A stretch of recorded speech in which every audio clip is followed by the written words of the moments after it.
സജീവിലേക്ക് വരാം. Lydia Jacob ചേരുന്നുണ്ട്. Lydia, ഇതിൽ ഈ വിഷയത്തിൽ നേരത്തെ ബി.ജെ.പി നൽകിയിരിക്കുന്ന ഉറപ്പുകളൊന്നും പാലിക്കുന്നില്ല എന്ന് സഭയ്ക്ക് പൊതുവെ ഒരു അഭിപ്രായമുണ്ട്. നേരത്തെ ഛത്തീസ്ഗഡിലെ കേസുമായി ബന്ധപ്പെട്ടാണെങ്കിലും നിലപാടിലൊക്കെ വലിയ മാറ്റം സഭ വരുത്തുന്ന കാഴ്ചയും നമ്മൾ കണ്ടതാണ്. ഇപ്പോൾ മാർ ആൻഡ്രൂസ് താഴത്ത് ഉൾപ്പെടെയുള്ള സഭാ നേതൃത്വം ഏത് രീതിയിലാണ് വിഷയത്തിൽ പ്രതികരിക്കുന്നത്?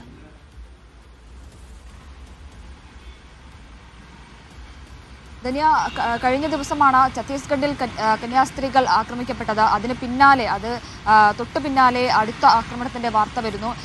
സഭാ നേതൃത്വവും മറ്റുള്ള ആളുകളും വലിയ രീതിയിലുള്ള പ്രതിഷേധത്തിലും മതത്തിൽ ശക്തമായിട്ടുള്ള വിമർശനത്തിലും തന്നെയാണ്. അത്തരത്തിലാണ് അല്പനേരം മുൻപ് CBCI അധ്യക്ഷൻ മാർ ആൻഡ്രൂസ് താഴത്ത് സംസാരിച്ചപ്പോൾ അത്തരത്തിൽ തന്നെയാണ് പറയുന്നത്. ഇതിനു മുൻപ് കന്യാസ്ത്രീകൾ ആക്രമിക്കപ്പെട്ടപ്പോഴും ശക്തമായിട്ടുള്ള നടപടി എടുക്കണം എന്ന് സഭാ നേതൃത്വം ആവശ്യപ്പെട്ടിരുന്നു. പക്ഷേ അതിൽ കൃത്യമായിട്ടുള്ള നടപടി ഉണ്ടായിട്ടില്ല. കേസ് റദ്ദാക്കണമെന്ന് ആവശ്യപ്പെട്ടിട്ടുള്ള കാര്യങ്ങളൊന്നും തന്നെ നടന്നിട്ടില്ല. അത് ഇതുവരെയായിട്ടും അതിന്റെ തുടർ നടപടികളോ കാര്യങ്ങളോ ഒന്നും തന്നെ റദ്ദാക്കുന്ന നടപടികളോ കാര്യങ്ങളോ ഒന്നും തന്നെ നടന്നിട്ടില്ല.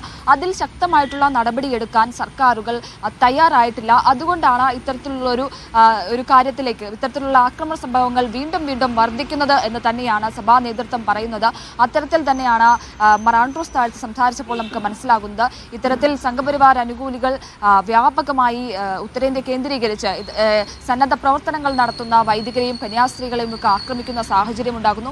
ഇന്ത്യയിലുടനീളം ന്യൂനപക്ഷങ്ങൾ ആക്രമിക്കപ്പെടുന്ന സാഹചര്യമാണ് നിലവിലുള്ളത്. ഇതിനൊരു അറുതി വരുത്തണമെങ്കിൽ കേന്ദ്ര സംസ്ഥാന സർക്കാരുകൾ ഇടപെടണം. അതിനായി ആവശ്യങ്ങൾ നിരന്തരം ഉന്നയിച്ചതാണ്. പക്ഷേ ഇതുവരെയായിട്ടും കഴിഞ്ഞ ഛത്തീസ്ഗഡിലെ സംഭവത്തിന് ശേഷവും കൃത്യമായിട്ടുള്ള നടപടി ഇതിൽ സ്വീകരിച്ചിട്ടില്ല എന്ന് തന്നെയാണ് വ്യക്തമാക്കുന്നത്. കാരണം ഇത്തരത്തിലുള്ള ആക്രമണം കേവലം ക്രൈസ്തവ സഭയ്ക്കോ അല്ലെങ്കിൽ ക്രൈസ്തവ വിശ്വാസികൾക്കോ നേരെയുള്ള ആക്രമണമല്ല, മറിച്ച് ഭരണഘടനയ്ക്ക് നേരെയുണ്ടാകുന്ന ആക്രമണമാണ്, ന്യൂനപക്ഷത്തിന് നേരെയുണ്ടാകുന്ന ആക്രമണം തന്നെയാണ് എന്നാണ് സഭാ നേതൃത്വത്തിന്റെ ഒരു നിലപാട്. അതിൽ കൃത്യമായി തന്നെ നടപടി എടുക്കണം എന്നാണ് സഭാ നേതൃത്വം പറയുന്നത്. മാത്രമല്ല, നിർബന്ധിത മതപരിവർത്തനം ആരോപിച്ചാണ് ഇത്തരത്തിൽ ക്രൈസ്തവ പുരോഹിതർക്ക് നേരെയും കന്യാസ്ത്രീകൾക്ക് നേരെയും ആക്രമണം ഉണ്ടാകുന്നത്. ഈ നിർബന്ധിത മതപരിവർത്തനത്തെ സഭയും എതിർക്കുന്നുണ്ട്. എന്നാൽ ഇത്തരത്തിലുള്ള സന്നദ്ധ പ്രവർത്തനങ്ങൾ കന്യാസ്ത്രീകളും ഒപ്പം പുരോഹിതരും ചെയ്യുന്ന സന്നദ്ധ പ്രവർത്തനങ്ങൾ അത് നിർബന്ധിത മതപരിവർത്തനമായി വ്യാഖ്യാനിച്ചു നടത്തുന്ന ആക്രമണങ്ങളാണ് ഇപ്പോൾ നടന്നുകൊണ്ടിരിക്കുന്നത്.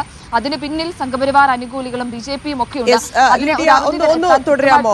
ഇപ്പോൾ MLA റോജി എം ജോൺ ചേരുന്നുണ്ട്. ശ്രീ റോജി, ഇവിടെ വീണ്ടും ഇതൊരു തുടർക്കഥയായിക്കൊണ്ടിരിക്കുന്നു. വീണ്ടും വീണ്ടും ആക്രമിക്കപ്പെടുന്നു എന്നുള്ളൊരു അവസ്ഥ, അത് എങ്ങനെയാണ് നമുക്കത് അനുവദിക്കാൻ സാധിക്കുക എന്നൊരു ചോദ്യം ഒരു ഭാഗത്തുണ്ട്. പക്ഷേ ഇത്രയധികം ശക്തമായ പ്രതിഷേധം ഒരു 20 ദിവസം മുൻപ് നമ്മൾ ഉയർത്തിയിട്ടും ഇത് തന്നെ ആവർത്തിച്ചുകൊണ്ടിരിക്കുന്നത് എത്ര വലിയ പരാജയമാണ്?